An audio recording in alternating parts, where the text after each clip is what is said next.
Hey everybody. I wrote some notes earlier on how I wanted to say hello, and it came out in a song, and it went like this. Stress, stress, stress, stress, stress, stress, stress, stress. Anybody feeling some stress these days? Maybe a little bit, a lot. I got to tell you that I am comforted to know that there is good stress, and that I'm continually telling myself that that is the only stress that I have. But the world has sped up and it continues to do so like every single day. And so that's why I'm especially glad to welcome you back to Refresh, a time to connect, to be inspired, to learn something, and ultimately feel better for this wonderful time we intentionally take to spend together. The power and impact of connection, well, that's what Generation W is all about.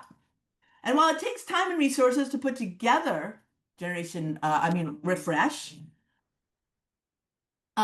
which our producer Sherry Levin lovingly does, the mission is really to provide a community and the connections that we leave feeling a bit less stressed. And today is going to be a stress buster kind of day. No pressure there, Dr. Heidi. No pressure whatsoever. So I will tell you that while we haven't seen her for a while, we are welcoming back somebody who has graced us so many times with her intelligence, her research, her hard-earned life's lessons, her humor, her authenticity, and ability to help us in ways that as we walk together trying to figure out this thing called life, she's been just really helpful. And I realized as I was excited about seeing her today, that she's actually with me every single day. So, for example, one of her first times we got to see her, she shared with us this little stress monkey. Do you remember? I love Oh, this monkey.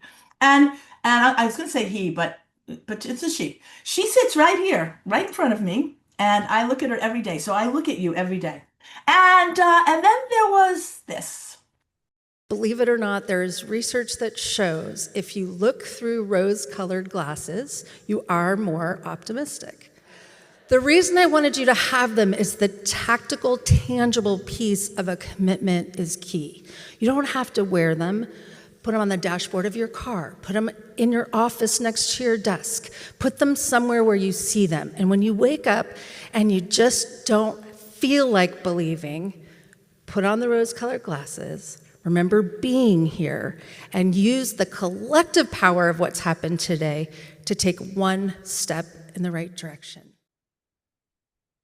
How about that? Right. And I remember being there, and I remember every moment with you. And this morning when I was prepping, I said, Sherry, where are my rose-colored glasses? And they are literally right here, right here. So Dr. Heidi Hanna, beloved Dr. Heidi Hanna, truly, I'm so glad you're back. We couldn't be more excited.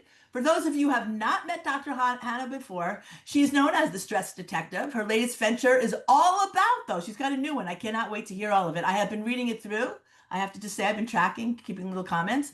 It's a new movement with what it's called Wise Golf and WiseGirl, and it's helping girls and women and anyone else who wants to join us. And I would say, if it's golf related, there's a lot of people who want to join us to help us build brain fitness, confidence, and community on the course and in life. So, Heidi, it's so great to see you. I am going to be optimistic this entire conversation. I'm going to take off my rose-colored glasses, but I'm going to keep them nearby along with my stress monkey. Where have you been? What you been up to? Well, I'm taking mine off too because while they're rosy, they're a little foggy.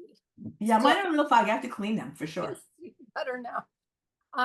It's awesome to be here. Hello, welcome to everyone who's joining us. I flew in very late last night, so I did need a little extra boost of positivity this morning, but I'm in Orlando, so not too far away. I'm very excited to be here at a beautiful resort where my partner and I are actually going to be doing a golf related event later this year. So we're doing a tour, we're getting to play. It's just what the doctor ordered for me to be able to get outside, be in the sunshine, see our grandkids, and really recharge and refresh myself. So I have to say, just to start off with, I saw the beautiful promo video that you shared before our conversation, and I feel like it kind of leads into us having a chat because I saw over the last maybe 10 years, these moments in time where I was, and I was so emotional because I remember exactly where I was and what I was going through. And some of those times I felt amazing. But I'll be honest, especially the one with the rose-colored glasses, I needed that just as much as everyone else did. I was going through a really difficult time. And I'm happy to say now I'm doing better than ever. So it is the lessons learned, but looking back, I mean, to be able to reflect on something like that, where I feel like, I was really pushing myself to try to be there for other people when I didn't have a lot in the tank myself, and what this community has meant to me since the first day I met you, which, by the way, if you don't know this, people But who are it wasn't watching a golf event. have to hear it was It's a golf event. absolutely true. Early in my career, I had just started speaking and traveling and had no idea what I was doing. And I heard Donna present at an executive women's day. It was in Louisville, I believe. And I was there for a board meeting. Long story short, I heard her talk and I went up to her, which I don't usually do, because I just felt like I needed to know you. And I'm like, I don't know if I can ever do anything for you. I just feel like I need to know you. And here we are, 10, 12, I don't know how many years later. So such a blessing in my life. Wow, I just put together, I don't know why, but all these things amaze me. I just put together that we actually did meet on a golf course. Yep, I Wow, stalked you basically. and here we are all the way back, and you're back on a golf course. It's so interesting. One of the reasons I love to do this format particularly, it's something you talk a lot about, and we'll talk in our conversation, is about community. And, it's a generosity of you and everyone who comes on this program. It allows all of our guests who are with us live at this moment to ask you questions. And so Yeah, what I thought we would do is I'm going to ask you the first question, but we're okay. going to talk about de-stressing today and obviously the program that you're working on now. So anybody here who wants to, even if you're not here and you're listening, write down what's something that stresses you greatly or that, just kind of puts you a little off balance. It would be glad for us to share. I think sharing, which is something that really you have taught me, Heidi, sharing Yeah. as you so publicly about, the turns and twists in your life and how you dealt with them has really been beneficial. So I'm going to ask everyone to do that. We'll come back and take a look. You use stress mastery rather than stress management. What's the difference? Why that distinction? That was a massive change for me because I feel like, the quick story is I started researching stress at a very early age because I was diagnosed with a stress related condition and didn't know what that meant. And so really started looking into nutrition, fitness, psychology, neuroscience to try to understand the impact of stress. And I feel like so much of stress management is kind of woo-woo and fluffy and let's hold hands and sing. And I think that's all lovely. But to me, as I started to become a stress detective and say, like, why is this happening? I found that there was a gift in it, that we only stress about things we care about. And when we experience stress, it's bringing our attention to something that needs a course correction in some way. So it's not about getting rid of stress. And I don't even like to say good stress, bad stress, because good things happen with bad outcomes, bad things happen with good outcomes. It's just taking the label off of it and just saying stress is the experience we have when demand exceeds capacity. So if demand exceeds capacity in any way, we experience stress, and then there's short-term, long-term, and you can get into all the science of it. But ultimately, it's a blessing. It's getting our attention. It's letting us know something needs to be changed. And sometimes it's a tactical change. Sometimes it's getting more resources. Sometimes it's sharing and community. And we know, especially with women, that we have less of a fight or flight reaction, but more of a tend and befriend reaction, which is part of what I talked about in the session I did with you all. And so when we take care of others, when we have conversation, when we create stronger relationships, it's really our superpower. And so for me, and we'll get into this more later, but that was a huge part of why I started Wise Golf and WiseGirl, was because I moved to a totally different place 2 years ago and really leaned into the golf community. And I have better friends now in 2 years than I've had my whole life. And to answer your question, if there's one thing that stresses me out the most, it's loneliness. And I can tend to be a little bit of a lone ranger and isolate myself as an introvert. But those deep, meaningful connections are absolutely life support for me. And so I'm proud of myself for putting myself out there and creating those relationships, but also continuing to nurture them. Well, you talk everything that I see today, everything, but so much, and maybe it pops out at me because I'm so into creating connection. Maybe it's because I don't want to be alone. I don't, maybe that space is a stressful space. But from a health perspective, from a biological perspective, an evolutionary perspective, the number one benefit for a longer, healthier life seems to be social connection. 100%. And it seems to be the one that people struggle to prioritize because it's easier to think about nutrition and exercise and sleep and artificial sweeteners and too much technology. And yes, but at the core of it, deep in our brainstem, is a need to feel a sense of belonging. And we have been for a long time in an epidemic of loneliness. I mean, decades and decades of research about this.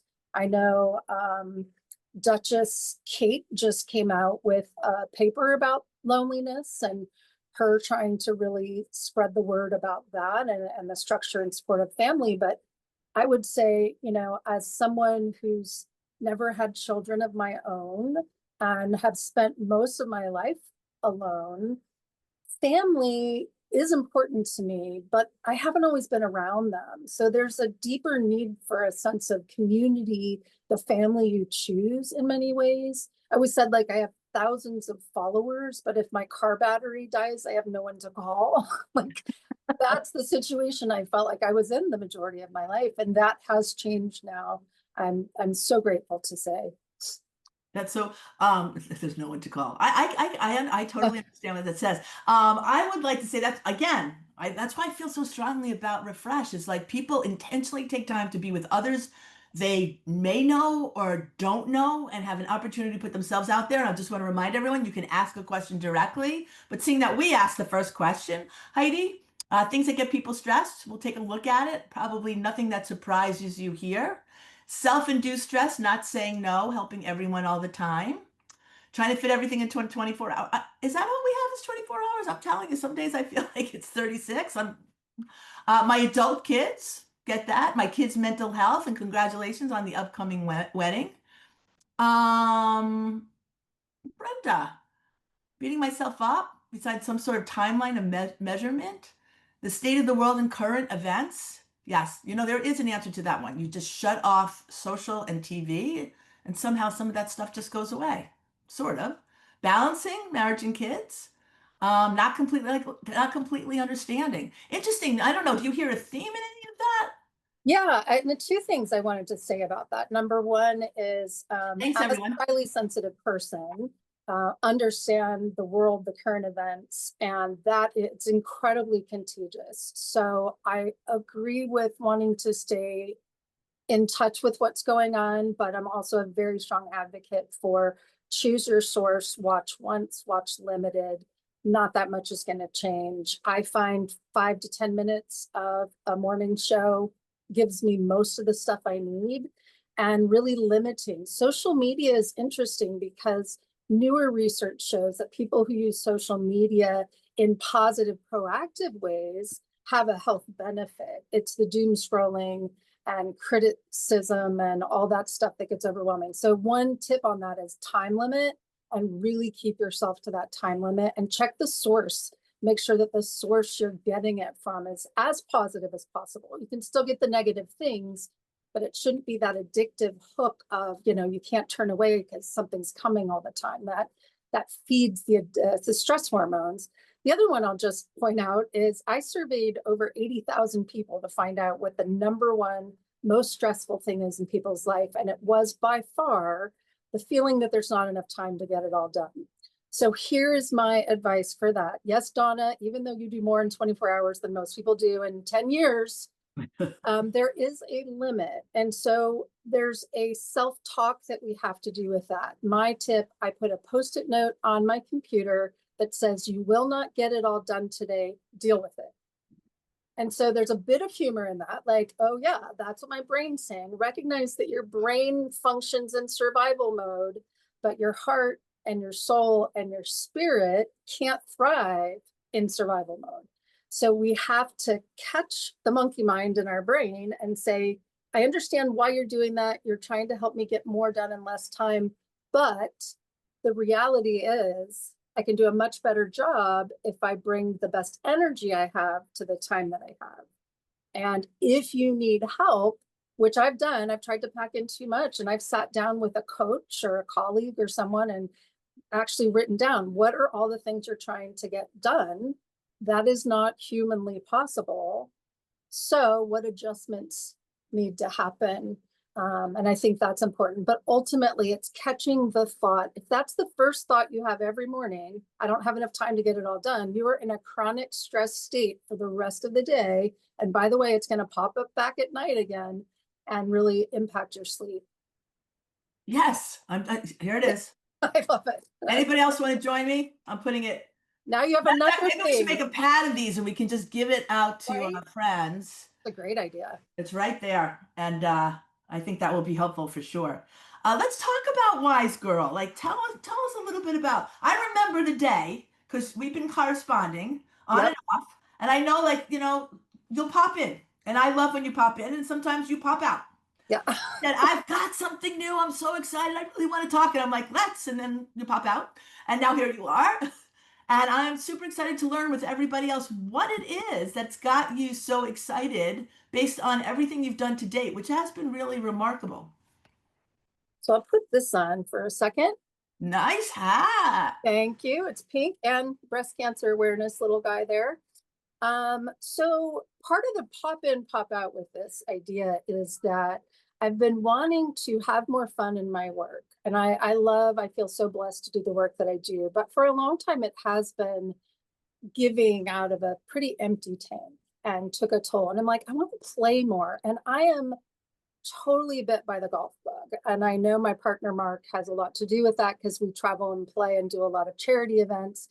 But I go to all these charity events and most of the women are sitting around having a conversation. The men are playing golf, and ladies' day is massage, which, by the way, I love. Prescription for massage for everybody. But it's massage or shopping or other things. And the women will say, I would like to play golf, but, and there's always, it's intimidating. I don't know how. I don't know if my husband wants me to, yada, yada. And so I started thinking, like, what if we did workshops for women in particular, girls, whatever, in kind of succession with these events? We can still raise money for the charity. So one of them is St. Jude's. We've done 5 events with them per year.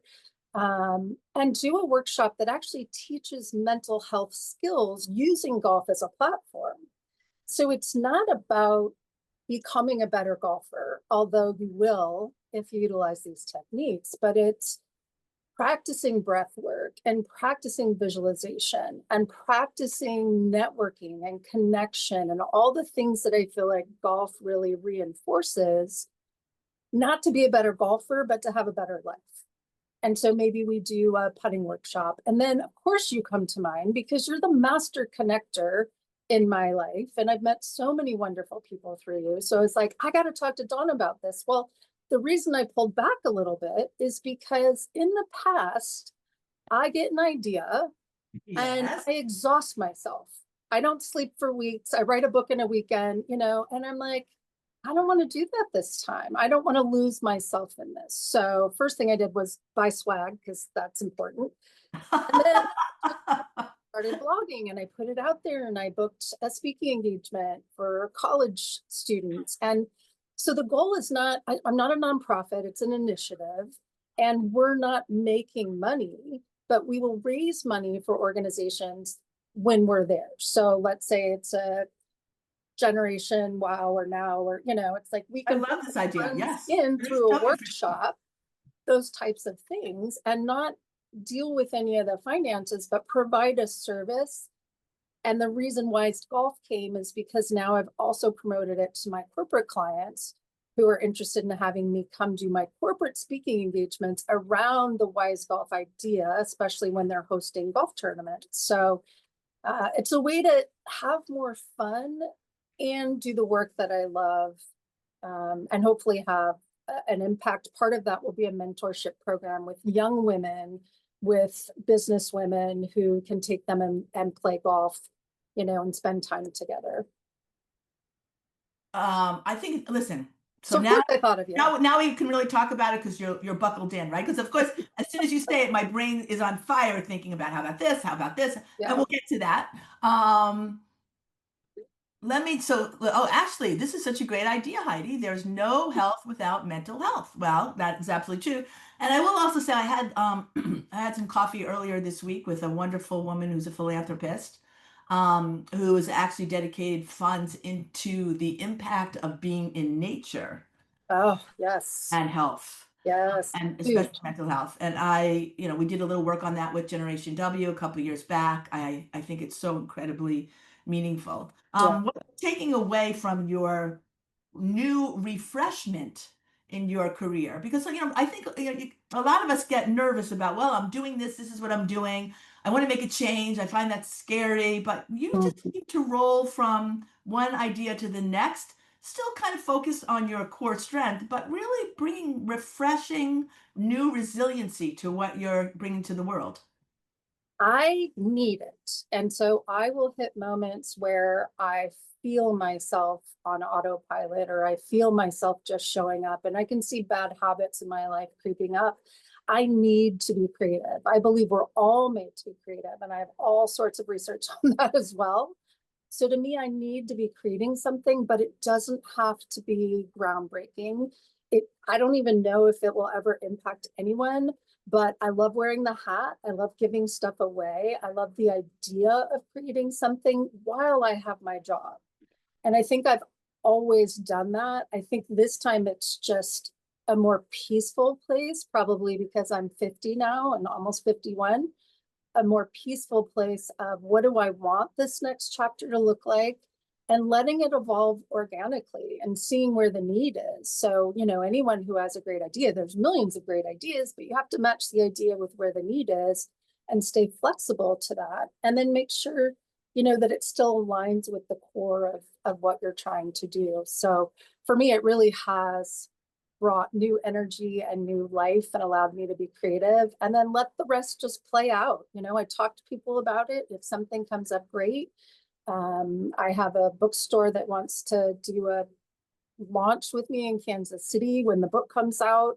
And I'm just not pushing anything. I'm like, it's fun to have things to look forward to, but there's no rush to get to the finish line.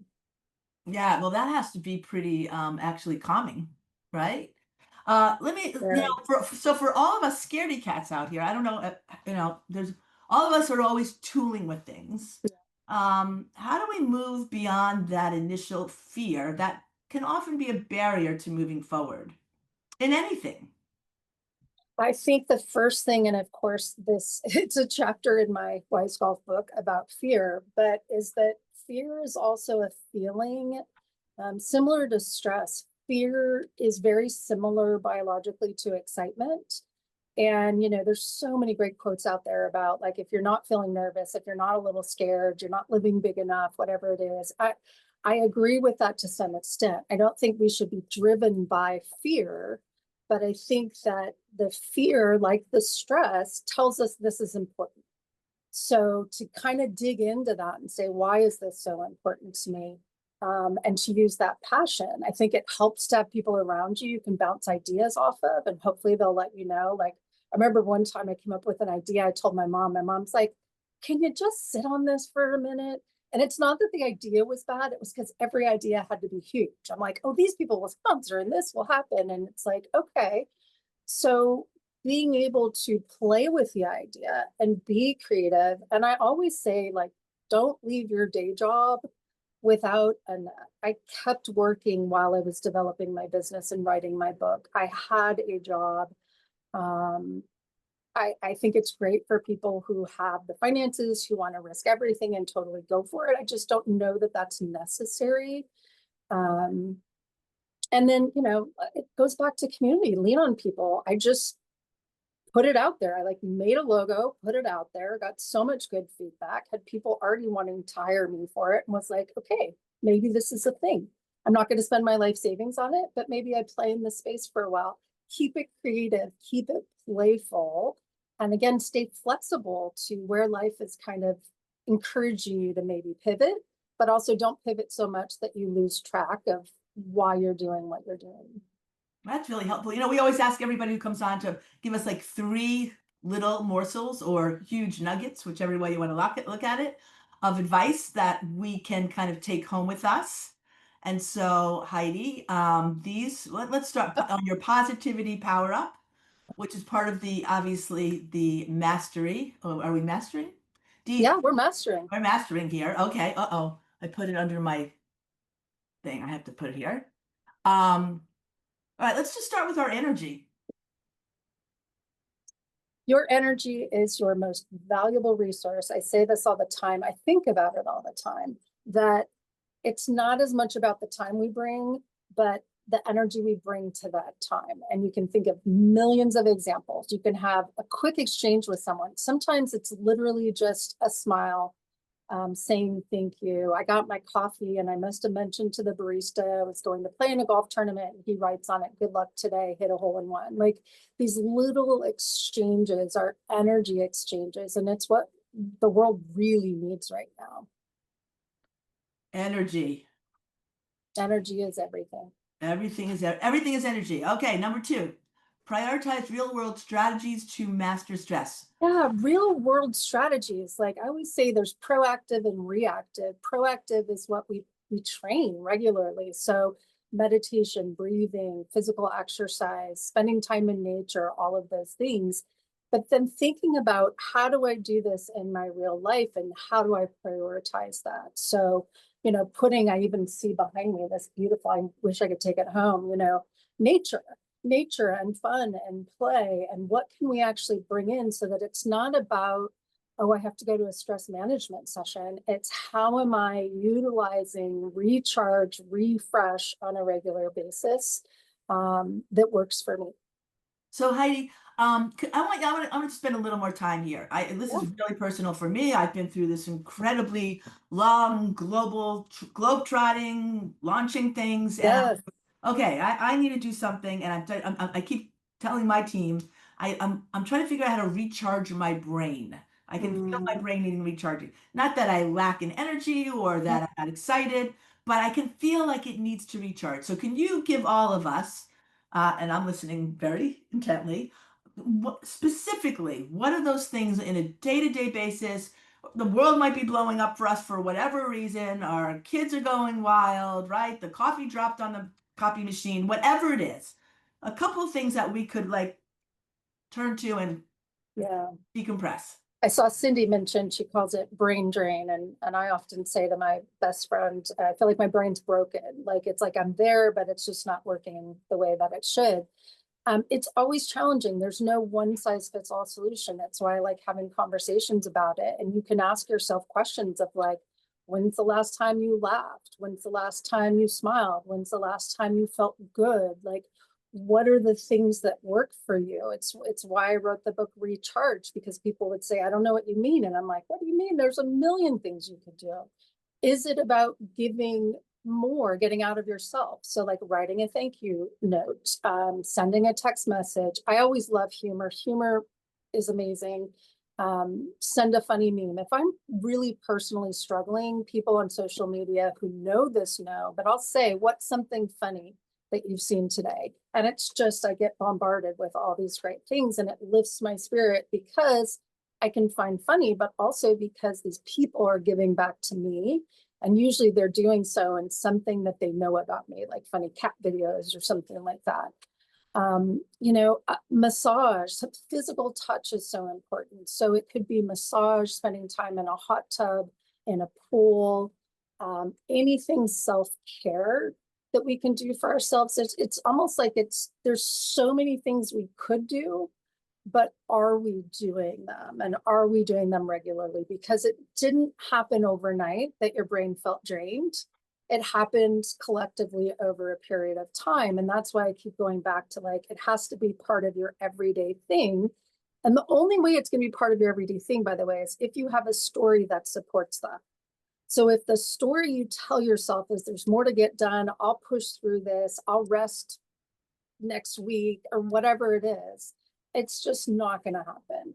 But if you can tell yourself, I want to be the best I can be, I need to energize myself. That's what got me started with massage. It felt so self-indulgent and expensive. But then I realized the only way I can travel and get on stage and give is for 1 hour a week to have someone take care of me. So that shift is still something I work on every single time that I go, well, I'd rather just work. I don't feel like it. It's like, no, this is a commitment and it's a discipline. And over time, if we keep working at it, it can become a habit where it takes less effort to do. So again, I wish there was a one size fits all. There's lots of things, music, aromatherapy, the lighting we use, natural light, nature, friends and family, humor's always a go-to, physical touch, massage chairs, anything like that. But the what to me is less important than the why. If you figure out the why, then there's a million what strategies. Right. Okay. I made some notes on that. I particularly called out, I want to be the best I can be. If I want to be the best I can be, I have to take care of me. 100%. And I feel like it's so cliche because we hear those things all the time, but we have to believe it. We have to believe it and invest. It is not lazy. It is not selfish to take care of ourselves. It's the best investment we can make in the people that we love. We have to do it.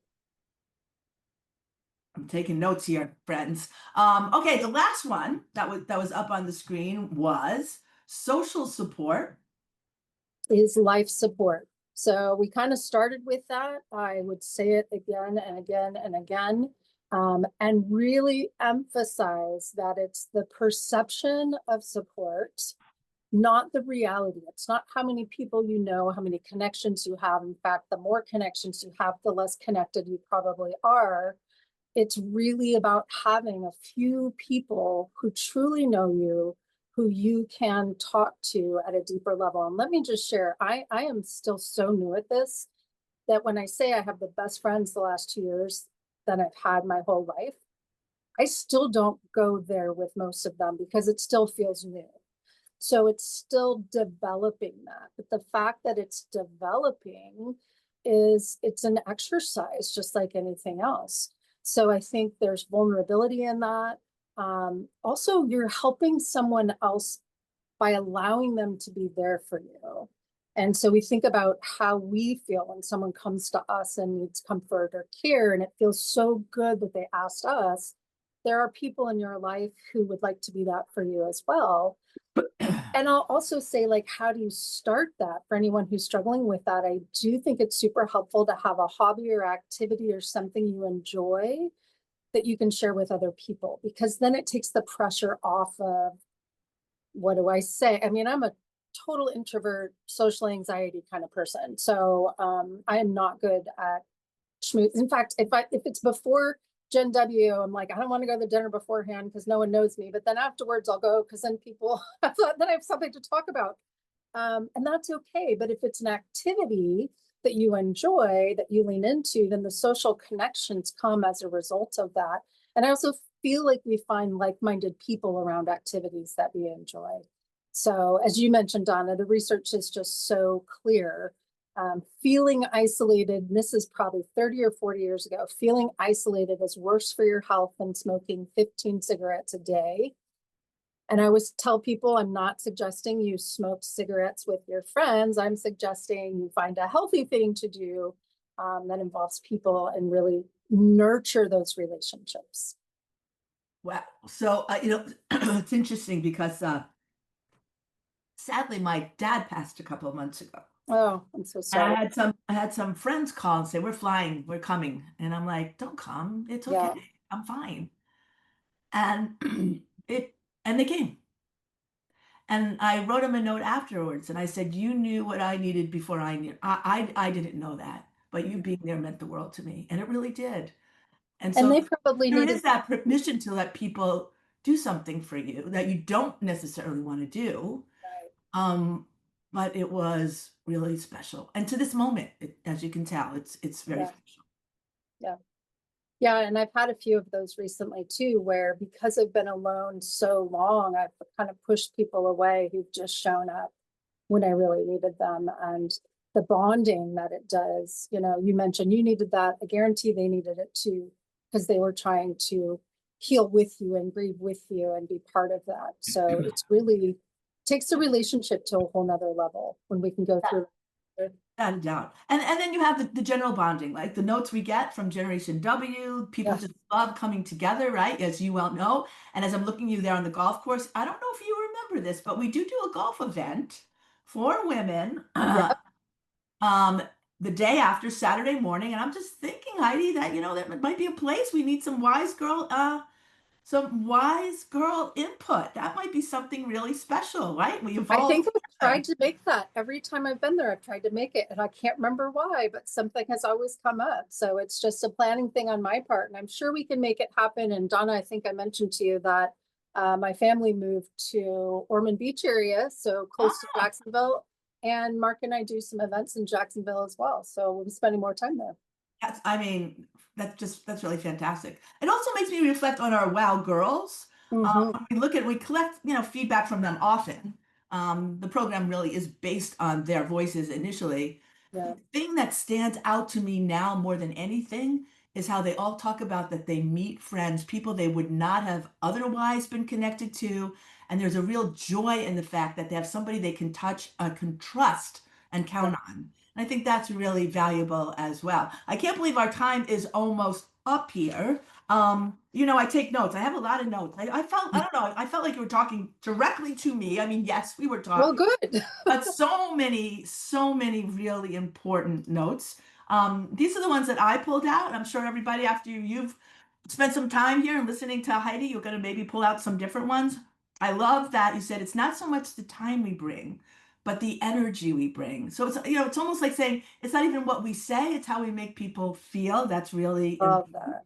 Yeah. Um, Number one, stress. I think you said this, correct me if I'm wrong, but there's not enough time to do what needs to be done. Yep. And therefore, tied to that, you encouraged, I'm just copying you, to write a note and says you will not get it all done today, deal with it. I think that's helpful. And there, yet one more thing where you're going to be in my office every Yes, I love it. I'm going day. to be taking over. Right? And then the last one that I repeated, if I want to be the best I can be, is to take care of me and believe it. And I generally do until we all get in that cycle was, I got to get this done now. I got to get this done now. I got to get this done down. If I get this done in the next 3 weeks, I'll have time to whatever. But I've been saying that for months now. Maybe that's why I And too that's have key. brain drain, right? I'm so glad you said that because it is a lie. You are lying to yourself that once this thing is done, I'll have more time, or once this thing is done, I'll go to sleep. I always tell people when you wake up in the middle of the night, and I've done this, I've written books in the middle of the night because I had this second wind. It's all stress hormone based and it's lying to you. You don't feel better because there's more stuff to do tomorrow. So at some point, you will feel better if you listen to a guided meditation and go to sleep and wake up refreshed. Like there has to be a pivot in that. And I know that's hard because we've been telling ourselves these things and the world's been telling us for so long, we got to hustle. We got to live like we're dying. We got to get it done now. You can rest when you're dead. Like all these things. No, no, Did you hear that, no, everybody? it's No. a lie. No. Well, actually, and that's a great message as well. I want to, Heidi, I am always so grateful to you and for you, that we can call you such a dear friend, but also such a great advisor, somebody who deeply cares and offers us so much to think about, and so we can improve ourselves. I just want to let you know it's because of people like you that Refresh has started to get a lot more attention. And I'm glad for not for the attention, because honestly, we do this for others.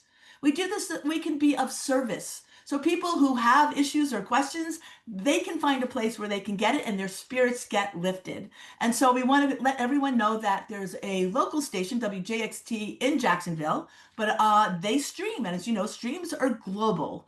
And so we take some of these and we repackage them. And our next one on WJXT and their stream, you can see it here, news4jax.com/watch live. will be Dr. Pamela Brar, the medical director of the longevity program at the Mayo Clinic in Florida's new pioneering longevity center. It will be October 27th at 4:30. Mark your calendars or record it and you can go back and listen to her. This would be another great follow-up to a lot of what we heard today from Heidi, as she's really spending her time and her career in longevity research. Our next refresh is really to pay tribute and learn more from women who serve. And I say, like you said, women, I love that was another thing, I wrote that down. Women tend and befriend. Well, these women take it to another level as they have served in the military. Not only they're serving their families, their friends, they're serving our country. We'll be celebrating Veterans Day. There's two remarkable women. There's so many. Erez Menzer and Tahina Montoya, both veterans, both change makers, both devoted to lifting up others through purpose and resilience. And we'll spend some time hearing their stories and their advice, and also probably giving us a glimpse into the world we should know more about. That will be Wednesday, November 5th at our usual time, noon. Heidi, once again, thank you for everything. Thanks for everyone who's joined us today. And we'll see you again either on the 27th or both and the 5th. Take care. And thank you, Sherry Levin. Thanks, Sherry.